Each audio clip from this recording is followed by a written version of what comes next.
বছরের প্রথম জাম খেলাম আর আপুদের বাসায় যে আমরা কি করলাম সেই সব কিছু নিয়েই থাকছে আজকের ব্লগটা। আসসালামু আলাইকুম everyone, welcome back to my channel. নতুন আরও একটি গ্রামের ব্লগ নিয়ে হাজির হলাম। আশা করছি আজকের ভিডিওটা আপনাদের কাছে অনেক ভালো লাগবে। গত ব্লগে আপনারা দেখেছেন যে আমি আমার আপুদের বাসায় আসবো, তো এখানে আমি এসেছি। তো এটা ছিল তার পর দিন। তো সকালবেলা নাস্তা করে নিয়েছি সবাই, তারপরে এখন বাবুদের জন্য পেঁপে কেটে নিলাম। এটা আপুদের গাছেরই পেঁপে ছিল, তো পেঁপেটা খেতে এত বেশি মিষ্টি ছিল, তো জাইমা আর আমার মেয়েকে আমি খাইয়ে দিলাম, সাথে সাথে আমরাও খেয়েছি। তো এই পেঁপেটা এত বেশি মিষ্টি ছিল, সত্যি বলতে বাজার থেকে আমরা যে পেঁপেটা কিনে খাই ওটার এটা ধারে কাছেও নাই। তারপরে আবার দুলাভাই বাজার থেকে জাম কিনে পাঠিয়েছিল, তো এটা দেখে তো বাচ্চারা খুবই খুশি। তো তারা যতক্ষণ না খেতে পারছে তারা একদমই শান্ত হচ্ছিল না।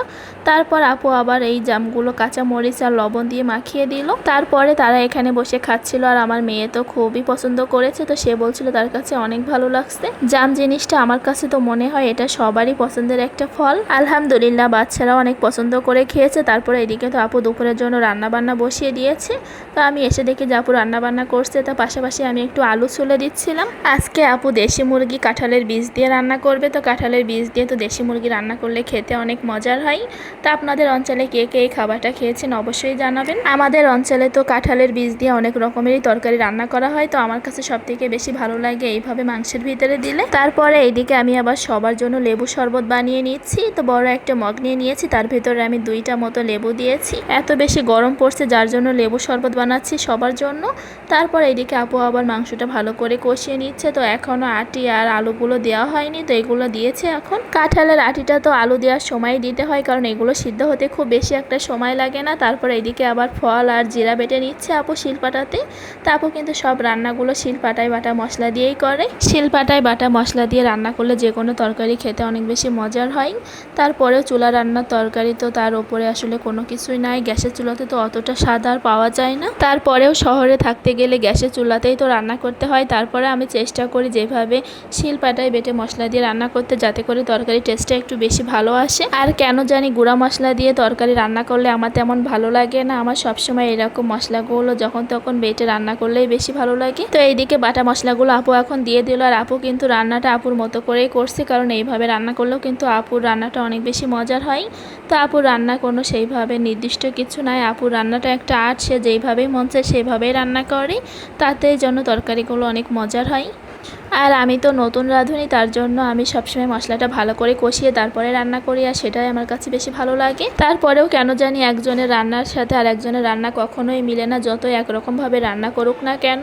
তারপর এখানে ভালো করে কষিয়ে নিচ্ছি মাংসটা। তো আমার কাছে মনে হয় মাংসটা তেল ওঠা পর্যন্ত ভালো করে কষালে তাহলেই মাংসটার মশলাগুলো ভালোভাবে মাংসের ভিতরে ঢোকে। তাই একটু বেশি সময় নিয়ে আমি মাংসটা ভালো করে কষিয়ে নিচ্ছি। তো এই কাজটা আমিই করছিলাম, তো আপুও পাশে ছিল। তারপরে মাংস থেকে তেলটা অনেকটাই বেরিয়ে আসছে, তাই আপুকে বললাম যে পানি নিয়ে আসতে, পানি দিতে হবে। তো এই সময় কষানোটা আমার প্রায় হয়ে গিয়েছে, তেলটা উপরে চলে আসছে। তো এখন আপু ঝোলের জন্য পানি দিয়ে দিল। তো খুব বেশি একটা পানি লাগবে না, কারণ মাংসগুলো খুব ভালো মতো সিদ্ধ করে নেওয়া হয়ে গিয়েছে। তো এখন পরিমাণ মতো ঝোলের জন্য পানি দিয়েছে। তারপরে এবার রান্নাটা হতে আর বেশি সময় লাগবে না। লবণটা চেক করে ভালো করে জাল করে তারপরে রান্না করে নিলেই হয়ে যাবে। এইদিকে রান্না করতে করতে আমি যে লেবুটা চিপে রেখেছিলাম সেটার ভিতরে চিনি দিয়ে শরবতটাও বানিয়ে নিয়েছি। তো এখন সবকিছু ভালো করে মিশিয়ে নিচ্ছিলাম। শরবতটা আমার বানানো হয়ে গিয়েছে, তো এখন আমি সবাইকে গ্লাসে করে দিয়ে দিচ্ছিলাম। তো এই যে প্রথমে আমার মেয়েকে দিলাম, তো কারণ সে তো এসে আমার পাশে দাঁড়িয়েছিল, লেবু শরবত চাচ্ছিল। তো বাসায় সবসময় আমার তাকে এটা বানিয়ে দেওয়া হয়। আর এই যে এইদিকে মুরগির মাংসের তরকারিটা একদম রান্না হয়ে গিয়েছে। তো সুন্দর একটা কালারও চলে আসছে। তো এটা কিন্তু দেখতে যেমন লোভনীয় হয়েছে, খেতে অনেক মজার হয়েছিল। দেশি মুরগি যেভাবে রান্না করা হোক না কেন সেভাবেই কিন্তু খেতে মজার হয়। তারপর এইদিকে পাশের চুলাতে ডাল জ্বালাই নিচ্ছিল। তো এই ডালটা আম দিয়ে রান্না করা হয়েছিল, তো আগে একদিন রান্না করছে, সেটা ফ্রিজে রেখে দিয়েছিল, তাই আজকে ভালো করে জ্বালিয়ে নিচ্ছে। তারপরে এই যে কাঁঠালটা, তো এই কাঁঠালটা দিয়ে আমরা সকালে নাস্তা করেছিলাম। তো সকালে আর তেমন কিছু খাইনি, কাঁঠালই খেয়েছি। তো অনেক কিছুই ছিল, তো আপুর বললাম যে আর কিছু খাবো না, শুধু কাঁঠাল খেলেই হবে। এই কাঁঠালটা দুলাভাই বাজার থেকে নিয়ে আসছে। তো পাকা কাঁঠাল ছিল, আর কাঁঠালটা একটু রসালো টাইপের ছিল।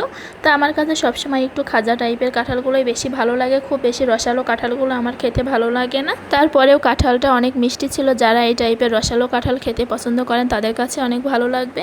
এইদিকে দুপুরের খাবারের পর আমরা সবাই একটু শুয়েছিলাম, তারপরে বিকালবেলা বাচ্চাদেরকে নিয়ে চলে আসলাম ছাদের ওপর। আর এইদিকে তো আপুদের সেই কবুতর ঘরটা, আমি যে কবুতরগুলো নিয়ে আসছিলাম সেখান থেকে কিন্তু আরও কয়েক জোড়া বাচ্চা হয়েছে, আবার এখন ডিমে তার ইচ্ছে বাচ্চাও ফুটবে কয়েকদিন পর। কবুতরগুলো এখানে আলহামদুলিল্লাহ ভালোই আছে, কারণ আমি ওখানে রাখতে চাইনি, কারণ আমি তো খাঁচার ভিতরে রাখতে হয়, তার জন্য এখানে খোলামেলা পরিবেশে তারা ভালো আছে। তো আমি ভাবছি এখানেই থাক, আমি আর নিব না। আপু বলছিল নেওয়ার জন্য, কিন্তু নিলে তো সেই একইভাবে খাঁচার ভিতরে বন্দি করে রেখে তারপরে পালতে হবে, তার জন্য আমি আর নিতে চাচ্ছিলাম না।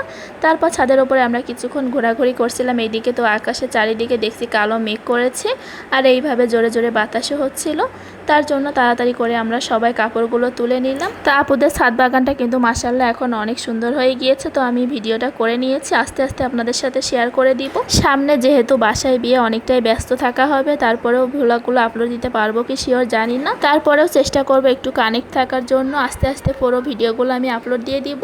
তো এইদিকে তো আপুদের ছাদের পরে লাউ গাছটা কিন্তু মাশাআল্লাহ অনেক সুন্দর হয়েছে, তো এখানে লাউও ধরছে। গতবার যখন আসছিলাম তখন কিন্তু লাউ গাছটা অনেক ছোট ছিল, আর এখন মাশাআল্লাহ অনেক বড় হয়ে গিয়েছে। তো এইদিকে তো তারা অনেক খেলা করছিল, সারাক্ষণ দৌড়াদৌড়ি করতেই ছিল। তার বোনেদের সাথে সে অনেক এনজয় করে, তার জন্য সে এখানেই থাকতে চায়, তাদেরকেও অনেক মিস করে। তো সবাই কিন্তু অবশ্যই মাশাআল্লাহ বলে দিবেন। দেখা হবে পরবর্তী ভিডিওতে।